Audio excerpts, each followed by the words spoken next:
Donc bonjour à tous, nous allons commencer donc la deuxième vidéo sur le chapitre 2 du module 4 qui traite des membranes cellulaires. Alors dans cette deuxième vidéo, on va donc parler de la composition biochimique des membranes cellulaires. Tout d'abord, on l'a vu dans la première vidéo, l'élément biochimique majoritaire, ce sont les lipides. Donc on va parler des lipides membranaires dans une première sous-partie. Alors, lorsqu'on dégrade complètement les membranes en utilisant donc des solvants et également des lipases, on distingue un très grand nombre de lipides, donc une grande variété et aussi un grand nombre, c'est-à-dire une quantité très importante. Donc s'ils sont en grand nombre et en plus ils sont très différents les uns des autres, cela veut dire que les lipides ont un rôle très important au niveau de la structure des membranes et donc notamment de la membrane plasmique. Donc, ce que vous devez retenir, c'est que les membranes biologiques sont constituées, donc on l'a déjà vu sur le document, donc dans les lipides, on a les phospholipides qui sont les petites molécules ici qui sont en bicouche, qui forment l'essentiel de la membrane. On a également le cholestérol et on a des lipides qui sont reliés à des glucides. On les a ici, ce sont des glycolipides. On va parler donc de ces trois catégories de lipides. Donc, on a vu également que si on représentait les phospholipides toujours de la même façon avec un rond pour la tête polaire et deux traits pour les queues hydrophobes des acides gras, il faut bien savoir que les acides gras sont de nature différente. Donc là, on a déjà des phospholipides différents. Et au niveau de la tête polaire, on a un groupement X fixé sur justement le phosphate. Et ce groupement justement est variable et donne justement des phospholipides très variés. Autre lipide, on l'a vu, donc le cholestérol, qu'on va abréger par la suite C majuscule et S minuscule. Et enfin des glycolipides, donc des phospholipides sur lesquels sont fixés des motifs glucidiques. On va donc les présenter les uns après les autres. Tout d'abord les phospholipides. Donc vous avez le document 4 dans votre cours qui vous donne la structure biochimique d'un phospholipide. Vous avez tout d'abord, alors avant d'indiquer des séparations, donc vous avez sur ce document à gauche le modèle avec les atomes, donc en noir les carbones, en jaune ici plutôt blanc les hydrogènes. Là on a justement d'autres atomes, donc l'oxygène. Et donc là il faut bien séparer les différentes parties du phospholipide. On a la partie hydrophile qui est donc la tête polaire hydrophile du phospholipide qui est représenté par ce rond bleu à droite. Et dans cette tête, on a le groupement phosphate et aussi donc le glycérol, donc le trialcool qui porte trois fonctions alcool lorsqu'il n'est pas justement estérifié par les acides gras. Et justement, ces fameux acides gras, il y en a deux sur chacun des phospholipides. Et donc, ils peuvent être identiques ou différents, saturés ou insaturés. Et donc ces acides gras, comme ils sont faits uniquement de carbone et d'hydrogène, ils sont responsables donc de la partie hydrophobe du phospholipide. Et quand on les dessine, soit on les fait sous forme de deux traits, ou alors ici comme des petites bagues. Donc la tête hydrophile et les queues hydrophobes. Donc si on fait une séparation pour faire la correspondance entre le modèle moléculaire à gauche et le schéma à droite, donc vous devez savoir faire ce schéma d'un phospholipide, mais on verra que vous devez également connaître la formule chimique semi-développée d'un phospholipide. Donc c'est un petit peu décalé, donc vous pouvez très bien faire des pointillés ici. On est à la fin, ici des trois carbones qui constituent le glycérol, la chaîne carbonée du glycérol. Et donc cette partie glycérol plus groupement phosphate représente la tête polaire en bleu. Et la partie inférieure, uniquement les deux chaînes d'acides gras, des chaînes hydrocarbonées, donc représente la partie hydrophobe. Donc hydrophile qui a la capacité de former des liaisons hydrogènes avec l'eau qui l'entoure, donc soit du côté extra, soit du côté intracellulaire, et hydrophobe, donc si les queues sont au même endroit, ils vont exclure toute molécule d'eau de l'intérieur de la membrane. Alors, on schématise donc les phospholipides de la façon suivante, donc cette tête hydrophile et une queue hydrophobe. Donc les phospholipides sont des molécules amphiphiles puisqu'ils possèdent à la fois une partie polaire, donc on dit aussi hydrophile, et une partie apolaire, donc la partie hydrophobe. On va donc écrire dans le cours la formule semi-développée, elle est à apprendre par cœur, elle peut être demandée à l'examen. Tout d'abord, vous avez pour la base de cette molécule, on retrouve ici la molécule de glycérol avec son squelette carboné de 3 carbones, CH2, OH, CHOH, CH2OH. Alors j'ai enlevé déjà les hydrogènes puisqu'on va pouvoir faire des liaisons covalentes avec les autres composés du phospholipide. Donc ici, vous pouvez noter en dessous, et donc délimiter, c'est ce qu'on vous demande sur le schéma, d'écrire la formule et ensuite de bien délimiter chaque élément et les annoter. Donc ici, c'est le glycérol, donc le trialcool qui sert de base. Sur les deux premières fonctions alcool du glycérol, nous avons une réaction d'estérification avec deux acides gras. Donc l'acide gras a une fonction acide carboxylique qui perd un groupement OH. La fonction alcool du glycérol perd un OH, donc on forme une molécule d'eau ici, et on forme une autre molécule d'eau. R1 et R2 vous indiquent que ce sont deux acides gras avec des radicaux, des chaînes latérales différentes. Donc ici, on va noter donc les deux acides gras. Et sur le troisième carbone du glycérol, on a donc, ce sont des phospholipides, donc il y a un groupement phosphate. Donc attention, la valence de l'atome ici P est de 5, donc là on a bien les 5 liaisons covalentes avec une charge négative. Et sur ce groupement phosphate, ce qui donne la diversité des phospholipides, on a un composé X qui est variable.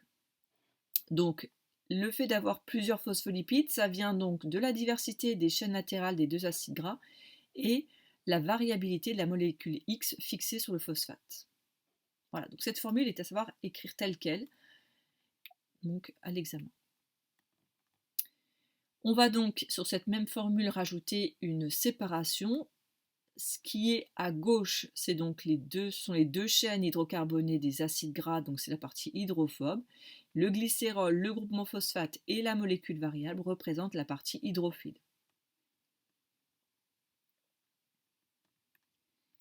En présence d'eau, les phospholipides prennent donc des dispositions caractéristiques, on les a sur le document 5, puisqu'ils vont avoir un comportement bien particulier, puisque les queues des acides gras vont vouloir s'éloigner des molécules d'eau et les têtes hydrophiles vont être en contact de l'eau. Donc ils prennent soit la disposition micelle, on voit ici que le micelle c'est une structure donc, qui est entourée d'eau, au contact ici des têtes hydrophiles, et à l'intérieur il n'y a pas du tout d'eau. Donc ce sont des petites gouttelettes lipidiques. On a aussi naturellement la double couche, le double feuillet ici, donc avec les têtes polaires du côté extérieur ou intérieur, d'ailleurs riche en eau, et la même chose ici avec un compartiment à queue. Et à l'intérieur, ce qui est en jaune vous montre bien qu'il n'y a pas du tout d'eau. Donc l'eau est totalement exclue grâce justement au regroupement des queues hydrophobes des acides gras. Et le liposome qui est une structure artificielle, donc avec ici une double couche qui est reformée en sphère. Vous avez la partie centrale qui est ici faite de têtes polaires.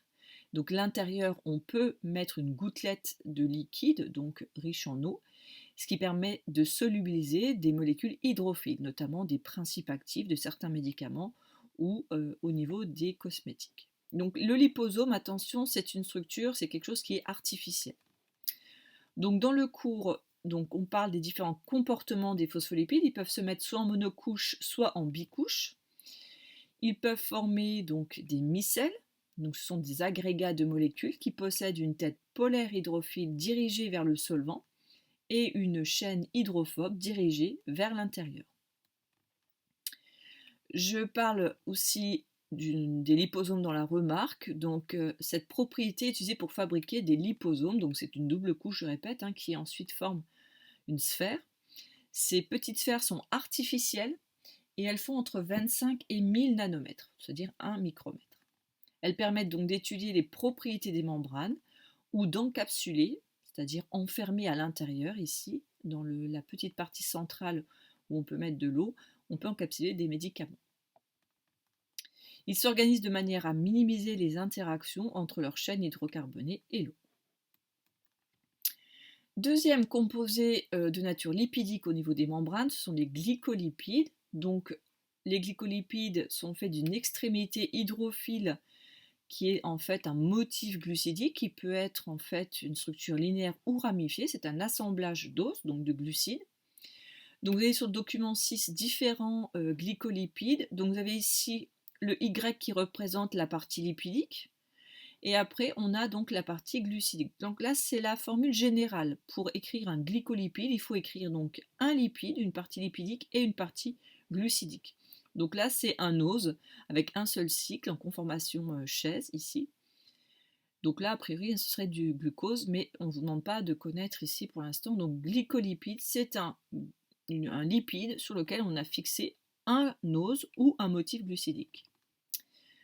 Ici, on a des glycéroglycolipides, c'est-à-dire que là, au niveau de la partie basse de la formule, on a ici deux acides gras, le glycérol CH2, CH, CH2, et on retrouve ici l'ose qui est fixé justement glycérol. Donc ça, c'est un glycéroglycolipide puisque on a intervention du glycérol en plus. Et là, on a le sphingoglycolipide puisqu'on retrouve ici non pas le glycérol, mais la sphingosine. Et la sphingosine, c'est cette molécule ici, d'accord, qui est très complexe, on le verra dans la suite du cours. On le verra aussi dans la partie lipidique. Et on retrouve toujours la partie glucidique. Donc le point commun, on le voit sur ces glycolipides, donc glycolipides, glycéroglycolipides ou sphingoglycolipides, ils ont toujours une partie lipidique avec un glucide. Et après, ça peut être présence de glycérol ou de sphingosine, qui donne une molécule très complexe. Et donc le troisième lipide qui forme les membranes biologiques, c'est le cholestérol. Donc c'est une grosse molécule rigide constituée de 4 cycles carbonés apolaires et d'une fonction alcool polaire, puisqu'elle possède un atome d'oxygène électronégatif. Donc la formule semi-développée du cholestérol, la voici, on voit que c'est une molécule faite de 27 atomes de carbone. On retrouve les 4 cycles qui sont accolés, donc 3 cycles hexagonaux et un cycle pentagonal. Donc là on a le cycle A, B, C et D. Et on constate au niveau de la formule deux particularités, donc cette fameuse fonction alcool, et aussi une insaturation entre le carbone 5 et le carbone 6. Alors pour voir aussi l'allure, on a ici l'impression d'avoir un 5e cycle, mais vous voyez qu'il n'est pas terminé, il ne se ferme pas. Il y a une ramification ici entre 2 CH3. Donc il y a bien 4 cycles. Donc c'est une très grosse molécule. Et si on sépare justement cette molécule en deux, donc il y a la fonction alcool et tout le reste. Donc la fonction alcool représente la toute petite partie hydrophile du cholestérol. Et les 4 cycles plus la chaîne hydrocarbonée à partir du cycle D représentent la grosse partie hydrophobe du cholestérol. Donc c'est une molécule également amphiphile, comme les phospholipides.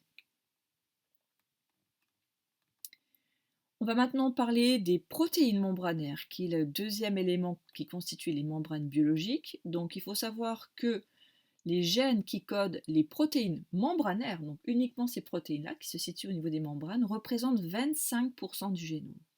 Donc ça veut dire un quart, donc ce qui est quand même énorme. Donc ce nombre très important reflète le fait que ces protéines, cette classe de protéines est très très importante au niveau de la vie cellulaire. Et donc ça également, ça nous montre qu'il y a une grande diversité au niveau des fonctions assurées par ces protéines membranaires. Alors la fonction la plus fondamentale, c'est le lien, puisqu'elles sont à la fois, elles sont encastrées, elles sont vraiment dans la membrane, donc il y a une partie qui est en lien avec l'extérieur et une autre partie en lien avec l'intérieur. Donc elle fait le lien entre l'intérieur et l'extérieur de la cellule. On va donc classer ces protéines, on l'a déjà vu, elles peuvent être classées de deux façons en biochimie. Tout d'abord, elles peuvent être classées en fonction de leur topologie membranaire, c'est-à-dire en fonction de la structure, des structures qui leur permettent d'interagir avec la membrane et la manière dont celle-ci s'agence. Donc les structures qui sont mises en jeu sont regroupées sous forme de topologie membranaire. Donc il va y avoir des formes bien particulières spécifiques des protéines membranaires. Donc c'est le document 7 qui vous montre les différents types de protéines membranaires en fonction justement de leur topologie. Là on va parler des protéines polytopiques, donc poly plusieurs. Donc là ce sont des protéines qui font le lien, qui traversent vraiment la membrane et qui ont un lien entre eux, ou qui ont un contact entre les deux compartiments extérieur et intérieur. Donc là, on a un premier exemple, c'est en fait, là on a la membrane en jaune pâle, en beige, et là on a notre protéine transmembranaire en rose. Et on voit ici qu'elle est représentée par un cylindre rose, Donc ce cylindre-là, on l'a vu donc dans le chapitre des protéines, c'est une hélice alpha. Et comme cette hélice alpha est entièrement dans la membrane, elle est forcément constituée d'acides aminés hydrophobes, c'est-à-dire qui ne peuvent pas être au contact de l'eau. Donc ils ont besoin d'être protégés à l'intérieur de la membrane. Donc c'est une protéine transmembranaire faite d'une hélice alpha hydrophobe. Deuxième protéine, donc là c'est bien une seule protéine qui est faite cette fois-ci de 3 hélices transmembranaires et ces 3-là sont comme pour la première totalement hydrophobes. Donc interaction par plusieurs hélices alpha hydrophobes transmembranaires. Et la troisième, on a changé la couleur, on n'a plus des cylindres, on a quelque chose de rectangulaire. Là ce sont des feuillets bêta qui forment en fait ce qu'on appelle un tonneau bêta transmembranaire, donc sont également des acides aminés totalement hydrophobes. Donc là, on n'a que des acides aminés hydrophobes qui forment ces hélices et ces feuillets bêta, et on voit que les parties qui sont à l'extérieur de la membrane sont hydrophiles, et là, ce sont des coudes. Ces petites boucles ici, ce sont des coudes, qui permettent de faire le lien. Donc ça, on l'a vu dans le chapitre sur les protéines. Je vous ai mis une petite image ici pour voir le tonneau. Donc si vous regardez en fait ce tonneau du dessus de la membrane, en fait ce tonneau forme un trou au niveau de la membrane. Donc ce que vous devez savoir sur les protéines polytopiques, ce sont des protéines qui sont en contact avec les deux compartiments définis par la membrane. On voit ici que si on imagine que là c'est le MEC, cette protéine a une interaction avec le MEC et une interaction avec le MIC. Donc ça, ce sont des protéines polytopiques puisqu'elles sont en lien avec les deux compartiments. Par opposition, on va maintenant voir les protéines membranaires monotopiques, donc c'est en lien avec un seul compartiment.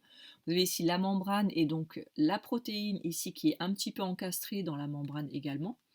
Là, c'est une interaction par une hélice alpha amphiphatiques puisque les acides aminés qui sont en bas au contact de la membrane, la partie interne de la membrane, sont hydrophobes et ceux qui sont orientés vers l'extérieur, vers le milieu extérieur, en tout cas le milieu qui est en blanc ici, sont hydrophiles. Et donc cette hélice alpha est cette fois-ci parallèle au plan de la membrane et non pas perpendiculaire. On a une autre possibilité, c'est que là on a deux feuillets bêta qui forment, donc là on a bien une seule protéine, et cette protéine est reliée en fait à la membrane par des petites boucles qui sont totalement hydrophobes, puisqu'on voit que ces boucles d'acides aminés rentrent dans la membrane. Par contre, les acides aminés qui constituent les séquences grises ou les feuillets bêta sont hydrophiles puisqu'ils sont au contact d'un milieu fait essentiellement d'eau.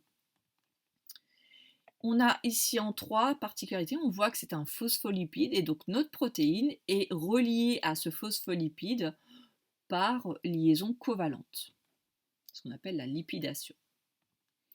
Et enfin, en 4e situation, notre protéine est reliée à la membrane par des interactions électrostatiques. Donc là, en rose, vous avez des ions. Donc là, c'est l'exemple des ions calcium. Donc les ions calcium sont sur la membrane et permettent de lier la protéine à la membrane. Donc ce que vous devez retenir, donc là ce sont des exemples et des situations différentes de protéines monotopiques.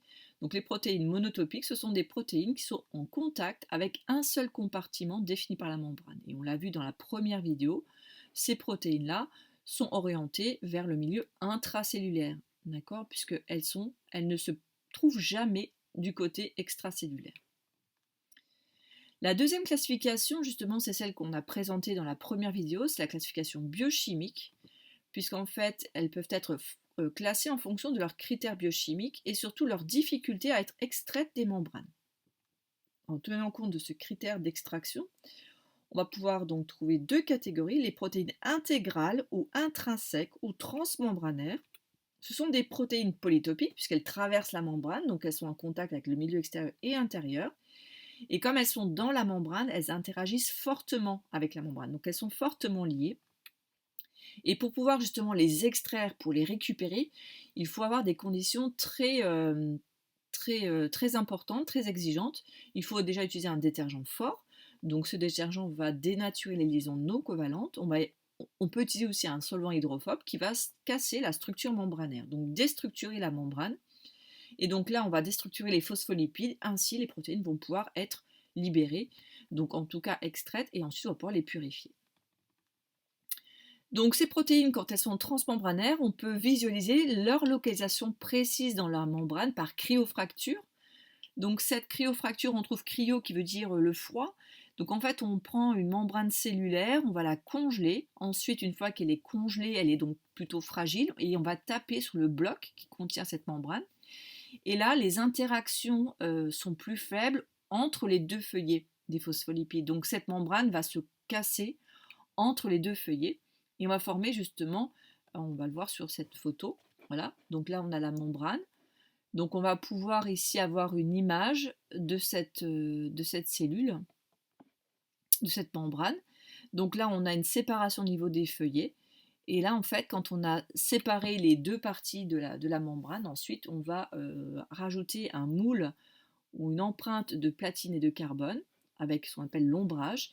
Et après, on observe cette ombre de notre cellule au microscope électronique à balayage qui nous donne le relief. Et ça permet donc, cette image, de localiser précisément où se situent les protéines transmembranaires, leur nombre également et leur taille. Alors la cryofracture n'est pas au programme, hein, c'est juste pour vous dire que justement on peut les localiser de façon très précise et peut-être en imaginer et en déduire leur rôle et leur fonction au niveau cellulaire. Et donc la deuxième catégorie, si on tient compte de la facilité de les extraire, ce sont les protéines périphériques ou extrinsèques. Donc c'est celles dont on a parlé en deuxième partie, les monotopiques. Elles sont en contact d'un seul compartiment, donc le compartiment intracellulaire. Et donc ici, ces protéines sont juste interagissent faiblement. On l'a vu tout à l'heure, donc par des ions. Elles sont fixées à certains lipides, donc elles interagissent faiblement avec la membrane. Donc on peut utiliser des liaisons électrostatiques ou alors d'autres protéines membranaires, donc les fameuses protéines transmembranaires. On le voit d'ailleurs sur cette photo ici, ce petit schéma qu'on a vu en vidéo 1, on a les protéines périphériques, celles qui sont faciles à extraire puisqu'elles sont reliées aux protéines transmembranaires, mais elles sont tout de suite accessibles, elles interagissent très peu avec la membrane. Donc là, on n'a pas besoin de déstructurer la membrane pour les extraire. Donc là, il faut juste modifier la force ionique, prendre une force ionique élevée, et on va modifier l'interaction de ces protéines avec soit les protéines transmembranaires, soit les lipides de la membrane.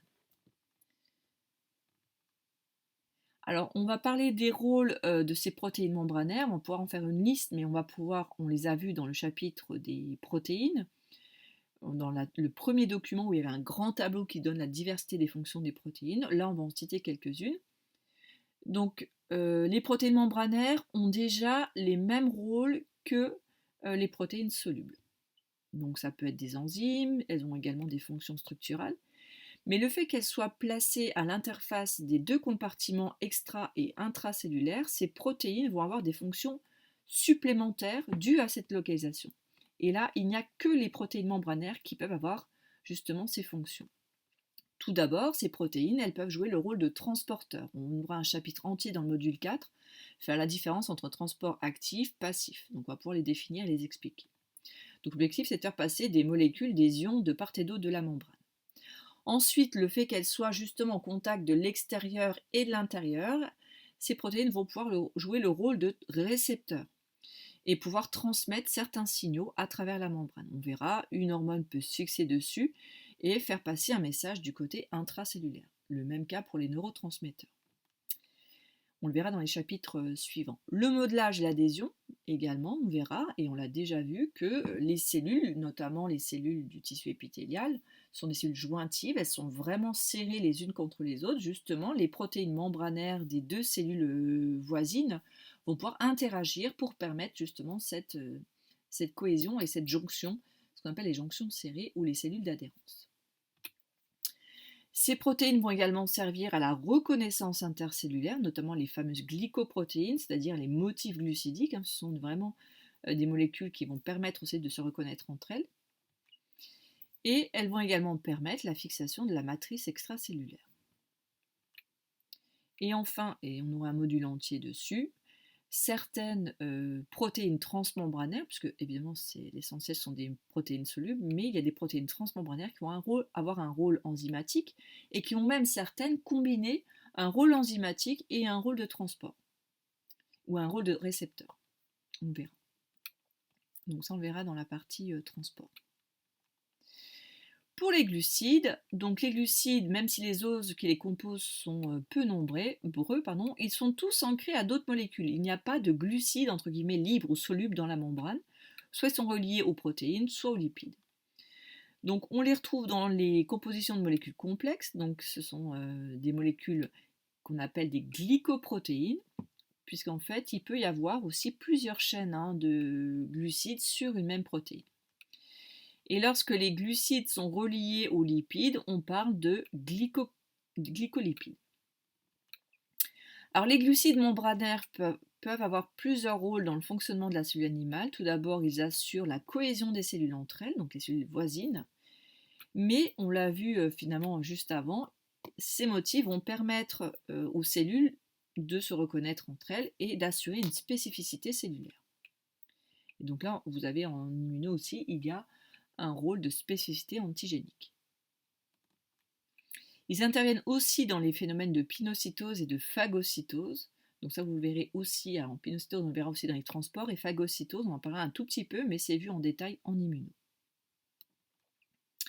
Voilà, donc nous avons terminé la composition, donc la partie 1-3 du chapitre 2 sur les membranes cellulaires. Donc si vous avez des questions, n'hésitez pas à les mettre en commentaire ou à me les poser directement en cours.